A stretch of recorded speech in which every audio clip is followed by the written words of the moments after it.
કે મંદિર મોટું હોય કે નાનું હોય, પણ જો લગીન તમારી અંદર સાચી ભક્તિ નહીં જાગે ત્યાં સુધી કોઈ દેવી શક્તિ, કોઈ ભગવાન તમારી હોમું નહીં જોવો, નહીં જોવો, નહીં જોવો. લખી રાખજો કે માં સાચી ભક્તિ એટલે શું. મેં ગયા રવિવાર વાત કરી હતી ને કે આજના મનુષ્ય ભક્તિ શું સમજે? દીવો કરો, અગરબત્તી કરો, ચાલો કરો, હાર પહેરાવો, શ્રીફળ વધેરો, નિવેદ કરો, આને ભક્તિ માનો છો તમે. કે હું કહું ભક્તિ કરજે દીકરા. માં હા મારી ભક્તિ તું બે ટાઈમ કરું છું, હવાર હોત બે દીવા કરું છું. એ દીવા નહીં, એ ભક્તિ ના કહેવાય. દીવા એ ભક્તિ કહેવાય ના. એ ભક્તિ કરવાનું એક સાધન છે. પેલા રવિવાર કીધું હતું ને, એ ભક્તિમાં તમારું મન લગાવવા માટેનું એક સાધન છે. દીવો કરો તો મનની સ્થિરતા થાય, અગરબત્તી કરો તો સારું વાતાવરણ સુગંધિત થાય, ગુગળનું ધૂપ કરો, કપૂરનું ધૂપ કરો તો સકારાત્મક ઉર્જાનો એક વાસ થાય, નકારાત્મક ઉર્જા નાશ થાય, જેથી તમારી આ મનમાં એકદમ પવિત્રતા મહેસૂસ થાય, આનંદ મહેસૂસ થાય, આમ શુદ્ધતા મહેસૂસ થાય. એટલે તમે જે તે પ્રાર્થના કરો ને તમારી માતાજી આગળ, એ મનથી તમારી માતાના શરણ સુધી એ તમારી અરજી પહોંચે. એના માટે આ દીવા બત્તી ધૂપ ધુમાડાની જરૂર પડે. કોઈને ખબર છે આવી? પહેલી વાર વાપર્યું ને આવું તો સારું. માતા વાત સાચી, હવે તો પહેલી વાર જ વાપર્યું આવું કે. પણ ખરેખરમાં ભક્તિ, દીવા બત્તી એ ભક્તિ નહીં, એ સાધન જ છે. હું તો કહું છું તમારા મન જો તૈયાર થઈ ગયું, 24 કલાક તમને તમારી માનું સ્મરણ આયા કરે, તમારી માની જ યાદ આયા કરે, જો જુઓ તો તમારી માં દેખાય, મારા રોમ દેખાય, એવી દ્રષ્ટિ થઈ જાય, તમારું મન તૈયાર થઈ જાય ને, એ દાડ 12 મહિને દીવો ના કરતા જાઓ, ભગવાન માતાજી રાજી રહેશે. પેલાના ગઈડ્યા કરતા આવું.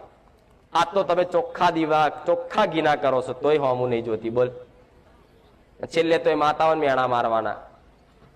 6 મહિના દીવા અખંડ કર્યા, તો જઈ તું માતા કે તે દીવા જ કર્યા, તો મારી ભક્તિ કરી. ખાલી દીવા જ કર્યા ને, ભક્તિ ક્યાં કરી? ભક્તિ તો પ્રેમ કહેવાય. રોજ કહું છું તમને, એના વગર ચાલે નહીં. બસ તમારી ચામુંડાને જોયા વગર તમારો દાડો ના જાય, રાત ના જાય. મહાકાળીને જોયા વગર, એનું નામ લીધા વગર તમને કઈ હુજ ના પડે. એના દર્શન કર્યા વગર તમને કઈ ગમે નહીં. દુનિયામાં ફરીને આવો, 4 ધામની યાત્રા કરીને આવો. આ વાત સત્ય કહીશ. 4 ધામની યાત્રા જેને કરી છે ને એને પૂછી લેજો. 4 ધામની યાત્રા કરીને આવો માણસ, ફરી ફરીને આખું અઠવાડિયું, 10 દાડા 15 દાડા સુધી, પણ છેલ્લે 10 દાડે 15 દાડે ઘેર આવો ને અને ઉમરો જેવો આમ ચડન એટલે કે હાસ થાય કે નહીં? 4 ધામની યાત્રામાં ચોય હાસ ના લાગી. હાસ જેવો પગ ઉમરો ચડ્યો નહીં, હાસ કે આ શું ખોટું? તમે નહીં, તમારી આત્મા બોલી જાય હાસ એમ. તો હાસ તમારા ઘેર જ છે, ચોઈસ છે. તમે હાસ તો બહાર ખોરો. અંબાજી, પાવાગઢ ને દ્વારકા ને કાશી ને મથુરા ને રામેશ્વર ને આ બધે તમે હાસ ખોરવા થાવ, પછી છેલ્લે ઘેર આવીને જ હાસ થાય. એટલે હાસ ઘેર આવીને થતી હોય ને તો તમારી માં છે ને ઘેર દીવામાં બેઠેલી, એના શરણમાં ને એના દીવા હોમે તમને હાસ લાગશે. જગતના દુનિયાના મંદિરો નહીં લાગે. આ શું ખોટું? પણ અને તમને હાસની જ ભૂખ છે. શેની? અત્યારે તમને પૂછું કે તમને શેનું દુઃખ છે, તો બોલો માણસ કઈ ના હાકે. મારી મરદ નહીં ખબર, હારું હું ચમ આવું છું તારા પારે? નહીં જ ખબર હોય, ઘણા નહીં ખબર હોય તો કે છે કે મારી પૈસાની બહુ તકલીફ પડે. અમુક કે અમારા ઘરમાં બહુ બીમારીઓ બહુ રહે છે, અમારો છોકરો અમારું કયું માનતો નહીં, અમારા છોકરાને નોકરી હારી મળતી નહીં, મારો છોકરો દારૂ પીવે, એવું ગમે તે અરજીઓ લઈને આવો, બરોબર. પણ હું અહીં પૂછું કે બોલ દીકરા શું દુઃખ છે, તમે ભૂલી જાય. અરે મારી ચમ આવ્યો હું, ખબર જ નહીં. અમુક લોકોને તો કેમ ભુવાઓ જોડે ફરજ એ જ નહીં ખબર હોતી. પણ બસ પેલા જાય છે જાઓ, પેલો આમ કરે છે કરો. પણ હું એવું કરું, તમે અંતર આત્મા જોખો તો ખરા, અંતર જુઓ તો ખરા અંદર કે તમારે શેની ભૂખ છે. તો કે મારી પૈસા આવી જાય તમે સુખી, કોઈ કે સારું શરીર તંદુરસ્ત રહ્યા તમે સુખી. પોતાનું સુખ અલગ અલગ હોય છે, બધાને ખરખું ભાવતું બધાને અલગ અલગ હોય.